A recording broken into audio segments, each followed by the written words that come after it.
Shalom, shalom, bien-aimés, nous allons débuter notre culte. J'aimerais que tu sois connecté là où tu es, même si tu es dans quelle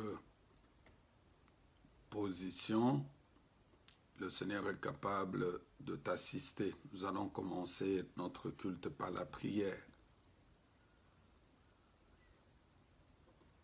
Nous venons dans ta maison et nous nous assemblons pour t'adorer.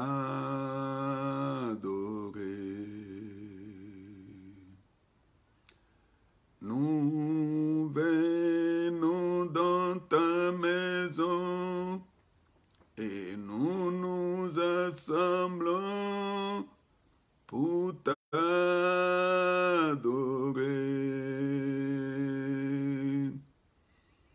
Nous venons dans ta maison et nous nous assemblons pour t'adorer, et Seigneur, oh, t'adorer, t'élouer, Seigneur. Tu es là au cœur de nos vies, et c'est toi qui nous fais vivre. Tu es là au cœur de nos vies. Bien vivant, ô Jésus, oh tu es là au cœur de nos vies. Et c'est toi qui nous fais vivre. Tu es là au cœur de nos vies. Bien vivant, ô Jésus-Christ. Père éternel, merci. Merci pour ta présence en ce lieu. Merci parce que tu es avec nous. Je sais que ta parole déclare que tu es ma force, mon appui, mon refuge au jour de la détresse. C'est toi mon rocher, ma forteresse, mon libérateur. C'est toi mon bouclier. Et c'est en toi que je trouve mon refuge et mon abri. Nous voici en ce moment devant toi, Seigneur, parce que nous savons que à chaque fois que nous nous retrouvons devant toi, tu es au milieu de nous. Tu me dis dans ta parole, ne crains pas, je suis avec toi. Ne sois pas troublé, je suis l'Éternel ton Dieu. Je t'affermis, je t'aide et je te soutiens dans ma main victorieuse. Tu es le Seigneur qui est avec moi. Tu es celui qui nous accompagne. Celui qui me dit, celui qui croit en moi vivra. Je sais que pendant ce moment, Seigneur, tu es au milieu de nous. Je te recommande le culte d'aujourd'hui. Nous voulons que la grâce de Dieu nous accompagne. Que le Saint-Esprit de Dieu soit avec nous. Que toi, le Seigneur, tu agisses au milieu de tes enfants. Comme tu déclares dans ta parole, tout pouvoir m'a été donné au ciel et sur la terre. Je prends autorité sur tout esprit qui ne confesse pas le nom de Jésus. Je le chasse en ces lieux et je l'envoie dans le lieu aride au nom de Jésus-Christ. Que tout esprit contraire à la volonté de Dieu soit éloigné loin de moi au nom de Jésus. Père, Je voudrais recommander tous mes bien-aimés qui me suivent partout dans le monde. Ceux qui sont dans des hôpitaux, chez eux à la maison, dans les confinements. Que le même esprit qui me conduit puisse aussi les conduire. Que la grâce de Dieu accompagne chaque enfant de Dieu au nom de notre Seigneur Jésus-Christ. Sois le maître de cette séance, l'alpha et l'oméga. Chemine avec nous comme Emmanuel. Que ta grâce nous accompagne du début jusqu'à la fin. Au nom de Christ Jésus, notre Seigneur et Sauveur. Amen. Nous sommes encore une fois très heureux de nous retrouver pour partager la parole de Dieu. Depuis quelques jours, nous avons commencé à parler sur les désirs de la chair. Il est vrai qu'après avoir passé la Pâque, en tant que l'Église du Seigneur, nous attendons la venue du Saint-Esprit, les consolateurs qu'il avait promis à ses disciples, à ses apôtres. Et pendant que nous attendons le Saint-Esprit, nous devons nous préparer parce que le Saint-Esprit ne descendra pas dans la vie de quelqu'un qui vit encore selon les désirs de la chair. Je voudrais que toi qui me suis, tu puisses vraiment être édifié par la parole qui est prêchée chaque jour. Et quand elle sort, elle me concerne moi-même et toi aussi.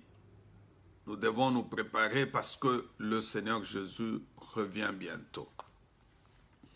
Bien-aimés, le thème d'aujourd'hui, c'est comme je le dis, nous parlons sur les désirs de la chair, qui est dans le livre de Galates chapitre 5.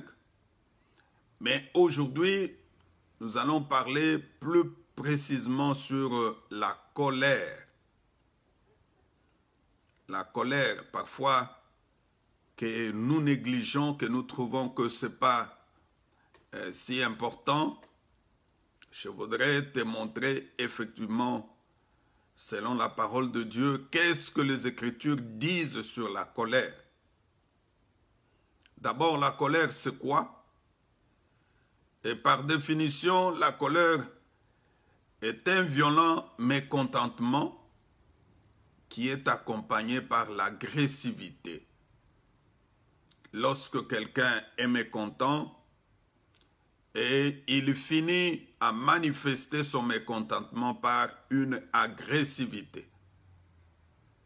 Il peut soit gifler quelqu'un, insulter ou poser un acte qui n'est pas bon, qui n'est pas correct. Et cela est dû effectivement à la colère. Je la définis encore comme étant l'un des défauts le plus courant. Et s'il n'est pas maîtrisé, il peut avoir de terribles conséquences sur le plan mental et même sur le plan spirituel. C'est pour cela, en tant que chrétien, nous devons contrôler notre colère. Parce que si la colère n'est pas contrôlée, elle va nous pousser à poser des actes qui ne sont pas corrects, qui ne sont pas dignes d'un enfant de Dieu. Tu trouves un mari qui insulte sa femme sous l'effet de la colère. La femme mêmement aussi le fait pour son mari. Ou des parents qui insultent leurs enfants. Ce qui n'est pas une bonne chose.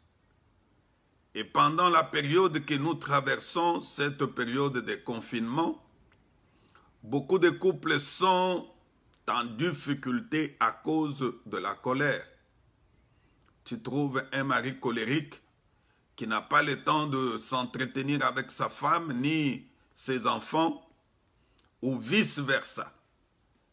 Et ce couple-là finira par s'exploser parce que la colère domine ce couple. Pas plus tard qu'hier, je suivais des informations. Un couple ici aux États-Unis où le mari dit qu'il n'a pas supporté le comportement de sa femme. Tout le temps, la femme fait de bruit et de l'autre côté, ce sont des chiens qui font de bruit. Et en fin de compte, il s'est décidé de quitter la maison pour aller louer une chambre d'hôtel où il commence à payer chaque jour $200. Ce qui n'est pas une bonne chose. Parce que quand on se marie, c'est pour vivre ensemble. On ne se marie pas pour être chien et chat. Non, on se marie pour vivre ensemble.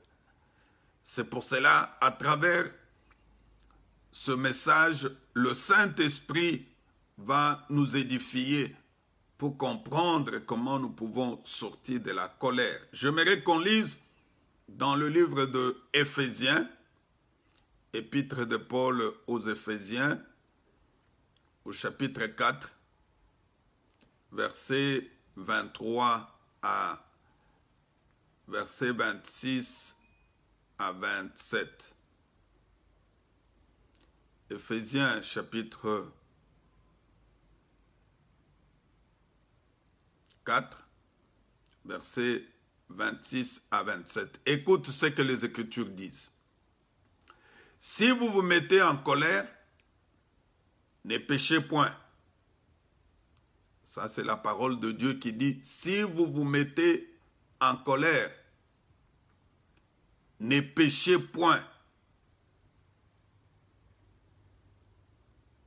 Mais aujourd'hui, on constate que il y a d'autres personnes qui se mettent en colère.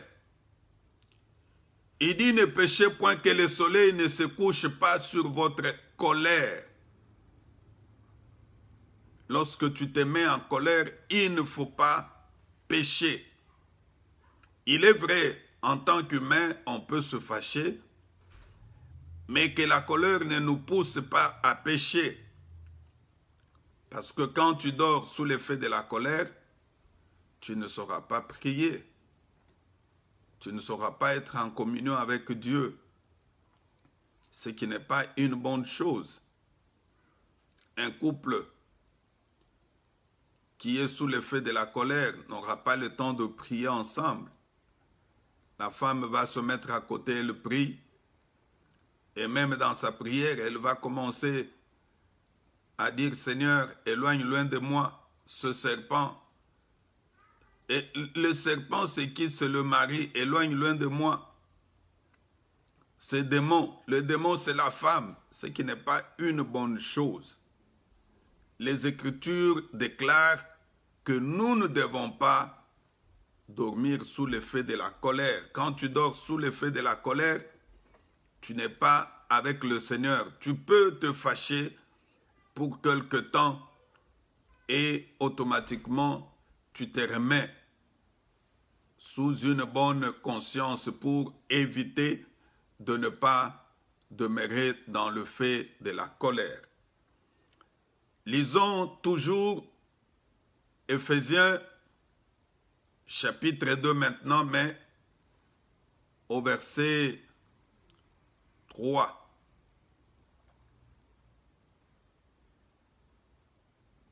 La Bible dit, nous tous aussi nous étions de leur nombre. Et nous vivions autrefois selon les convoitises de notre chair, accomplissant les volontés de la chair et de nos pensées. Et nous étions par nature des enfants de colère comme les autres. Mais Dieu, qui est riche en miséricorde à cause du grand amour dont nous a aimés, nous étions morts par nos offenses, nous a rendus à la vie avec Christ. Et c'est par grâce que vous êtes sauvés. Ici, c'est l'apôtre Paul qui parle toujours qu'autrefois, ils étaient dominés par les convoitises, par les volontés de la chair et de leurs pensées. Ils avaient la nature des enfants de colère. Mais Dieu qui est riche en bonté, dans son amour en Jésus-Christ, il les a transformés et il les a changés. Et aujourd'hui, le même Dieu est capable de changer ta vie, de le faire aussi dans la mienne pour que la colère ne puisse plus continuer à dominer sur nos vies. Il y a eu dans la parole de Dieu des hommes colériques. Nous allons le voir. Qu'est-ce qui s'est passé dans leur vie? Parce que la colère n'est pas une bonne chose. Tu peux être colérique, mais sache que ce n'est pas une bonne chose. Lisons dans le livre de Exode. Exode chapitre 2, à partir de verset 11, nous allons lire l'histoire d'un homme de Dieu qui fut colérique et qu'est-ce qui est arrivé dans sa vie. Nous lisons les Écritures. En ce temps-là, Moïse, devenu grand, se rendit vers ses frères et fut témoin de leurs pénibles travaux. Il vit un Égyptien qui frappait un Hébreu d'entre ses frères. Il regarda de côté et d'autre, et voyant qu'il n'y avait point, qu'il n'y avait personne, il tua l'Égyptien et le cacha dans le sable. Il sortit le jour suivant, et voici des Hébreux qui se querellaient. Il dit à celui qui avait tort, « Pourquoi frappes-tu ton prochain ?» Et cet homme répondit, « Qui t'a établi chef et juge sur nous, penses-tu me tuer comme tu as tué l'Égyptien ?» Moïse eut peur et dit, « Certainement la chose est connue. » Parole du Seigneur. Ici, on nous parle de Moïse, que nous connaissons très bien. Moïse, cet enfant qui avait grandi dans la maison de Pharaon, et il s'est fait que lorsqu'il est devenu grand, Moïse voulait maintenant venger ce frère israélite. La Bible dit que devenu grand, il s'est rendu vers ce frère, il est allé voir ce frère. Et il a vu comment est-ce que ce frère souffrait par de travaux pénibles. Et pendant ce temps, un Égyptien frappa un Hébreu. Et quand Moïse a vu cela, par le fait qu'il avait la colère, la Bible dit, il regarda de côté et d'autre, et voyant qu'il n'avait personne, il tua l'Égyptien et le cacha dans le sable. Qu'est-ce qui l'a poussé à tuer l'Égyptien? C'est la colère. La colère l'a poussé à poser un acte qui n'était pas correct. Même s'il fallait peut-être venger son frère, mais pas de cette manière-là. Vous voyez là où la colère l'a amené aujourd'hui. Nombreux parmi nous posent des actes qui ne sont pas acceptables à cause de la colère. Tu peux trouver quelqu'un qui frappe son frère, il tue son frère parce que il était sous l'effet de la colère. Quelque temps après, il commence à regretter. Parce que quand la colère disparaît, automatiquement, tu reviens dans ta propre conscience. Tu commences à regretter. Pourquoi ai-je fait cela? Combien de femmes ont abîmé leur mariage à cause de la colère? Sous le feu de la colère, elle insulte son mari. Toi, tu es quel genre de mari? D'ailleurs, si je le savais, je ne pouvais pas t'épouser. tu n'es même pas digne, tu n'es même pas digne de ceux qui venaient, qui me cherchaient et qui cherchaient à me prendre en mariage. Et tu comprends que sous l'effet de la colère, la femme est en train de dire des choses qui ne sont pas bonnes. Et l'homme à son tour, brusquement, il peut se tenir debout, il gifle sur la femme. Et ça devient un problème. Parfois, la femme appelle la police, comme ça se fait ici où nous sommes. Lorsque tu frappes sur la femme et sur l'enfant, la femme peut appeler la police. Ce n'est pas en Afrique où parfois, quand tu tapes ta femme, personne ne peut intervenir. Non. Mais je n'encourage pas ce qui se passe en Afrique. Je n'encourage pas la colère. Il y a aussi des femmes qui tapent leur mari, ce qui n'est pas une bonne chose. Moïse a cru faire le bien, mais voilà là où cela a amené. Quelque temps après, il a vu deux Hébreux qui se querellaient et voulant intervenir, et la Bible lui dit, il dit, pourquoi frappes-tu ton prochain? Écoute la réponse de cet homme. Il lui dit, qui t'a établi chef et juge sur nous? Penses-tu me tuer comme tu as tué l'Égyptien? Lui croyait que cela n'était pas connu. Peut-être tu poses des actes sous l'effet de la colère, croyant que cela n'est pas connu, mais Dieu te voit. Combien d'hommes sont allés se prostituer sous l'effet de la colère? Il ne voulait même pas sortir de sa maison parce que sa femme a fait ceci. Il sort et dit, attends, tu verras, je vais te montrer qui suis-je. L'homme est parti. Et il va se prostituer. Peut-être le seul jour où tu es parti, tu peux attraper la maladie, le sida, sous l'effet de la colère. Combien d'enfants, leurs vies sont abîmées à cause de la colère parce qu'ils ne supportent pas les remarques que leur font leurs parents. Il y a des enfants qui se révoltent sous l'effet de la colère parce que papa m'a dit, maman m'a dit. L'enfant quitte la maison, il va vivre avec ses amis, ce qui n'est pas une bonne chose. Aujourd'hui, le Seigneur te parle.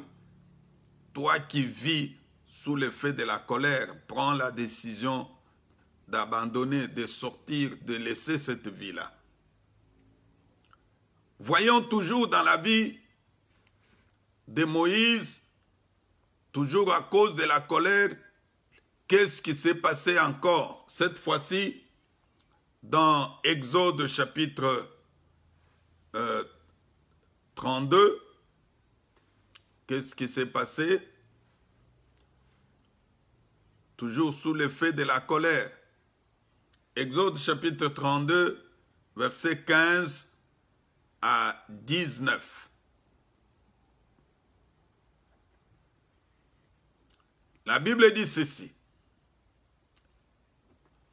Moïse retournant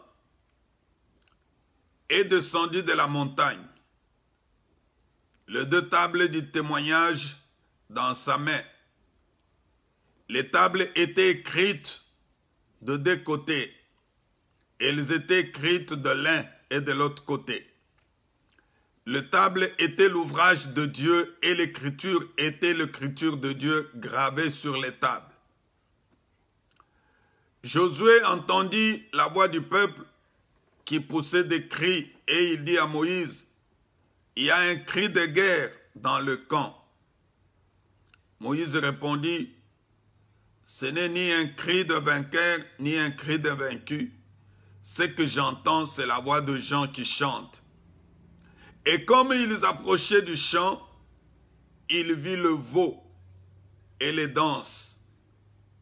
La Bible dit, la colère de Moïse s'enflammant, il jeta de ses mains les tables et le brisa au pied de la montagne. Bien-aimés, ici, c'est ce qui s'est passé dans la vie de Moïse lorsqu'il revenait de la montagne. Et pendant que Moïse retournait et qu'il descendit de la montagne, il avait 2 tables de témoignage dans ses mains. Et sur ces tables était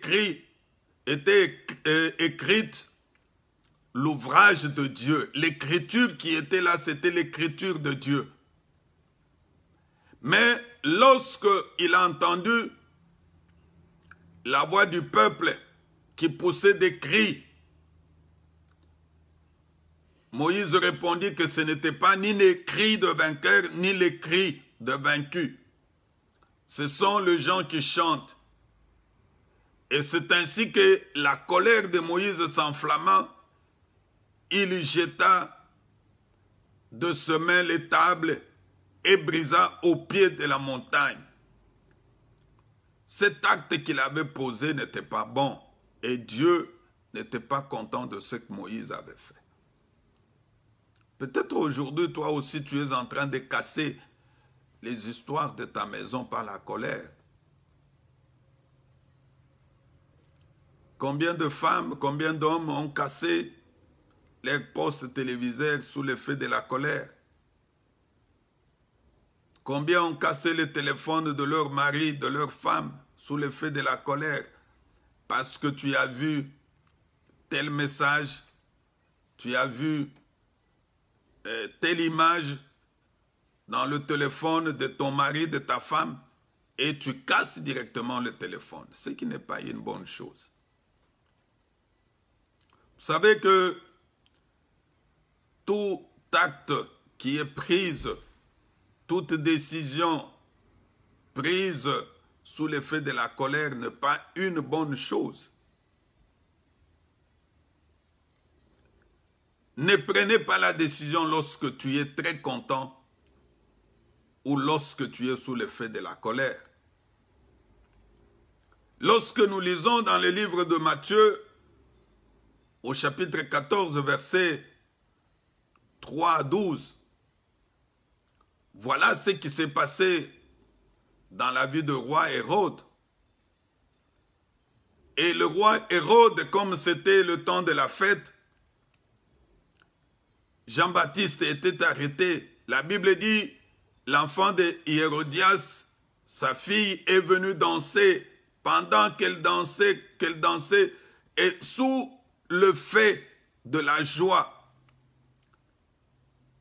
Hérode lui dit, demande tout ce que tu veux.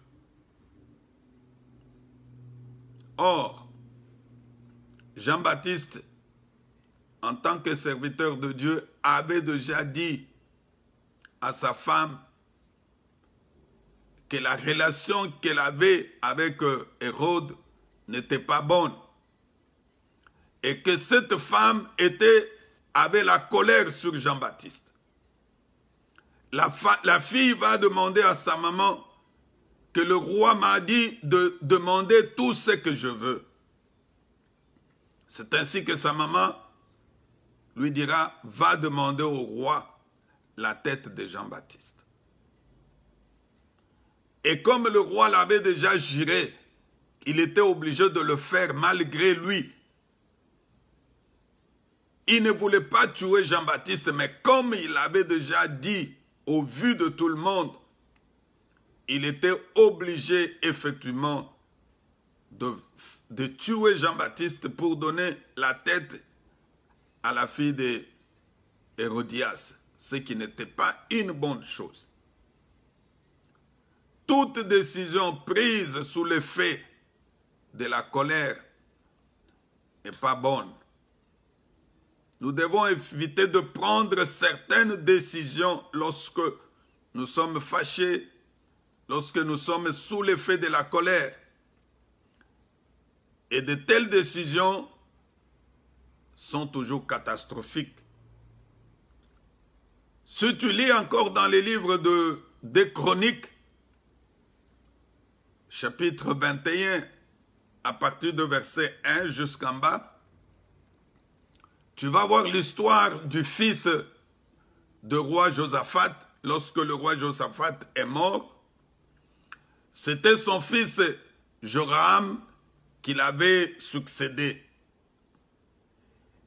Et lorsqu'il succéda son père, comme son père avait beaucoup de biens, il avait de l'or, ainsi de suite. Et qu'est-ce que Joram a fait? La Bible dit Joram tua ses frères. Il tua ses frères, ses propres frères. À cause de quoi? À cause de la colère. La colère le pousse à tuer ses propres frères parce qu'il veut rester lui seul avec ce bien. Combien aujourd'hui sont en train de s'entretuer les enfants d'une même famille? Aujourd'hui, nous avons de procès en justice. Quand tu vas dans des tribunaux, dans des parquets, tu vas trouver les enfants de même père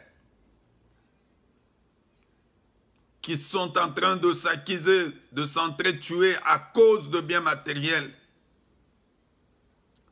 L'autre, sous l'effet de la colère, va se plaindre contre ce frère, ce qui n'est pas une bonne chose. Comment gérer la colère? C'est très très important. Parce que la colère va toujours arriver dans nos vies. Comment devons-nous gérer la colère? La première des choses, il faut être conscient du danger de ne pas maîtriser la colère. Certaines personnes pensent que c'est laisser exploser la colère, c'est un signe de force. Non. Non, ce n'est pas un signe de force. J'aimerais qu'on lise les Écritures. Il ne faudrait pas laisser exploser. Tu dis non, il faudrait qu'on sente que je suis tel. Non, ce n'est pas bon, ce n'est pas une bonne chose, surtout pour nous les chrétiens, pour nous les enfants de Dieu. Proverbe chapitre 16, verset 32.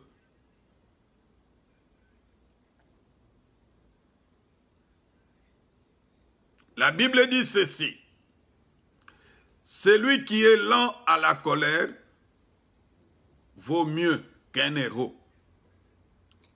Et celui qui est le maître de lui-même est celui qui prend de ville. C'est surtout la première phrase. Celui qui est lent à la colère vaut mieux qu'un héros. Bien-aimés, nous devons savoir gérer notre colère. Il faut être conscient de ce qui peut arriver dans ta vie lorsque tu te fâches chaque fois. Mais quand tu ne sais pas maîtriser ta colère, ce n'est pas une bonne chose. Il faut savoir se maîtriser. Il ne faut pas poser des actes que tu pourras regretter après, ce n'est pas bon. Deuxième chose, maîtriser sa colère avant de faire des choses qu'on va regretter. Il faut maîtriser la colère avant de faire des choses qu'on va regretter après. Tu poses des actes et après tu commences à regretter. Tu peux prendre le couteau, tu peux prendre l'arme, tu tues quelqu'un sous l'effet de la colère. Après tu commences à regretter. Ce n'est pas bon. Écoute ce que la parole de Dieu dit, Psaume 37, verset 8. Laisse la colère, abandonne la fureur, ne t'irrite pas, ce serait mal faire. Ça, c'est la parole de Dieu. Il dit, laisse la colère, abandonne la fureur. Il faut maîtriser la colère avant de faire des choses qu'on va regretter après. Combien de fiançailles Combien de fiancés se sont séparés sous l'effet de la colère? Peut-être dans le plan de Dieu, c'était cet homme-là, cette femme que tu devrais épouser. Mais sous l'effet de la colère, tu te décides, à partir d'aujourd'hui, je ne veux plus te voir, je ne veux plus te sentir. D'ailleurs, prends tout ce que tu m'avais donné et tu remets à l'autre tout ce qu'il t'avait donné comme cadeau. Non, c'est pas bon. Et troisième chose, si possible, lorsque tu es sous l'effet de la colère, il faut quitter le lieu. Quitter le lieu avant que la colère s'explose. C'est ce que nombreux ne font pas.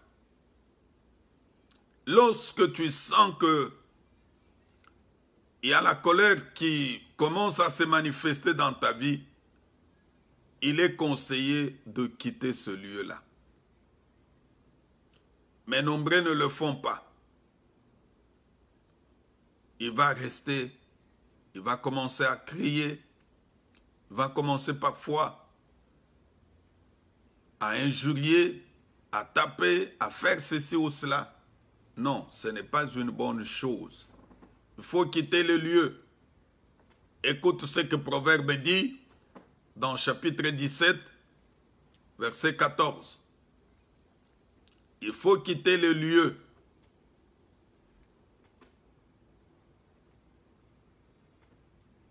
La Bible dit, commencer une querelle, c'est ouvrir une digue. Avant que la dispute s'anime, retire-toi, quitte ce lieu-là.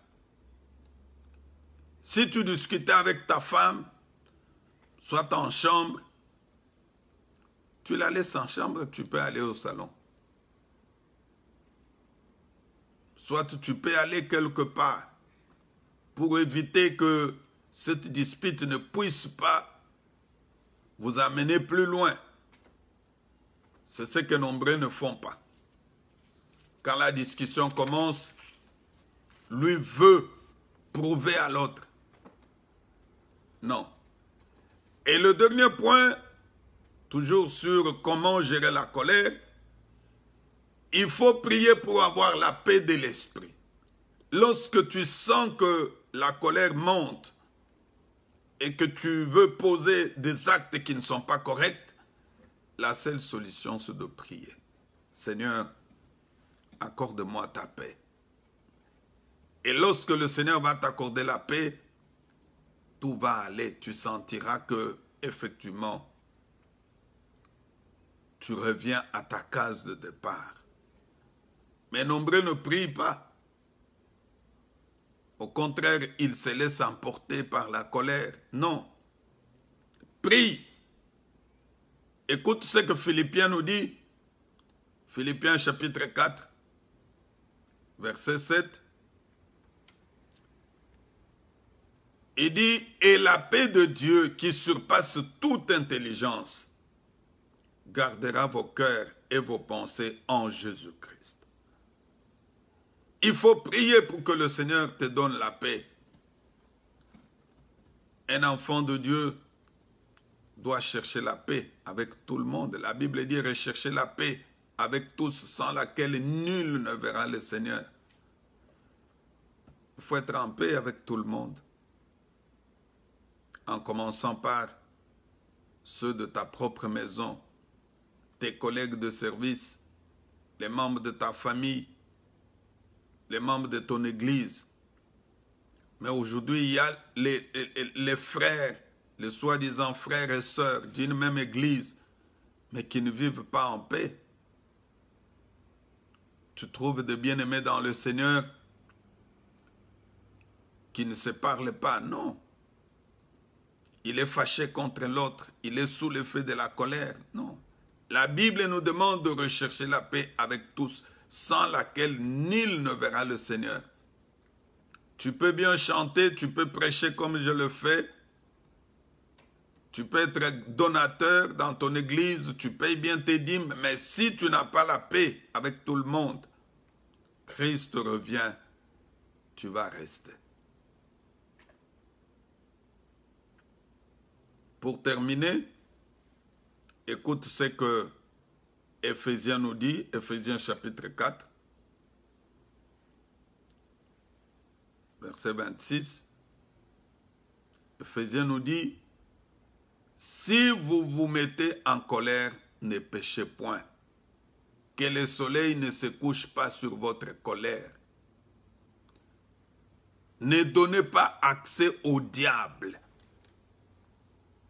Vous comprenez? Quand tu dors sous l'effet de la colère, tu donnes l'accès au diable. Ne dormez pas sous l'effet de la colère.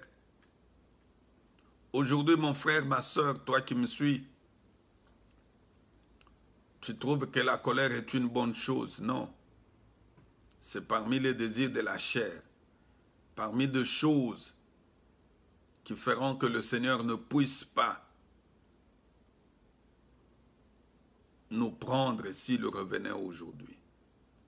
Parce que dans tout ce que nous faisons, notre objectif est que si le Seigneur revenait pour enlever son Église, que toi et moi nous soyons enlevés. Des hommes et les femmes colériques ne seront pas enlevés. Une église colérique ne sera pas enlevée. Un couple colérique. Nous devons nous débarrasser de la colère pour que la grâce de Dieu se manifeste dans nos vies. Toi qui m'as suivi en direct et qui me suivras en différé, le Seigneur t'adresse cette parole. Il dit, si tu entends ma voix, n'endurcis pas ton cœur. Il revient bientôt. Il dit, je frappe la porte. La porte où le Seigneur frappe, c'est ton cœur, c'est mon cœur. Il veut entrer, il veut que nous puissions nous débarrasser de la colère, des désirs de la chair. Le Saint-Esprit ne pourra pas venir habiter dans une maison où il y a encore les désirs de la chair. Il dit, ne savez-vous pas que vous êtes le temple du Saint-Esprit? Le temple, ce n'est pas cette maison construite des mains des hommes. Regarde ce qui se passe aujourd'hui. Nous n'allons pas dans ce temple, mais nous prions, nous sommes en contact, en communion avec Dieu. C'est pour te dire que le vrai temple, c'est ton corps, c'est le mien. Et il faut que le temple du Saint-Esprit soit saint, que ce temple soit propre. C'est ainsi que nous prêchons, nous parlons sur les désirs de la chair. Je veux prier avec toi. Ferme tes yeux. Père éternel, merci. Merci pour la parole de ce matin. Nous avons sémé. C'est à toi d'arroser, de faire grandir. Ta volonté que tes enfants qui ont écouté cette parole arrivent au changement, que tu amènes la transformation dans la vie de chacun d'eux. C'est ainsi, avec le pouvoir et l'autorité que tu m'as donné, je chasse ces géants de mots de colère qui brisent la vie des enfants de Dieu, qui brisent les couples, qui détruisent les entreprises. Je le chasse dans la vie des enfants de Dieu au nom de notre Seigneur Jésus-Christ. Merci Père pour cette parole. Sois élevé puissamment au nom de Jésus-Christ. Amen. Que mon Dieu vous bénisse. N'oubliez pas notre programme. Chaque mercredi, vendredi et dimanche, nous sommes en direct sur notre page Facebook Cité de la Gloire de Dieu à partir de 17 h, l'heure de Kinshasa, l'heure de l'Afrique. Et comme nous sommes aux États-Unis, c'est à partir de 11 h. Tu peux suivre nos prédications sur notre chaîne YouTube, Cité de la Gloire TV. Et t'abonner aussi, ça sera une bonne chose. Abonnez-vous nombreux, je sais que le Seigneur va vous bénir. Tu peux nous appeler par Messenger, tu peux nous écrire et nous envoyer tes requêtes. Nous allons prier pour toi. Que mon Dieu vous bénisse. Amen.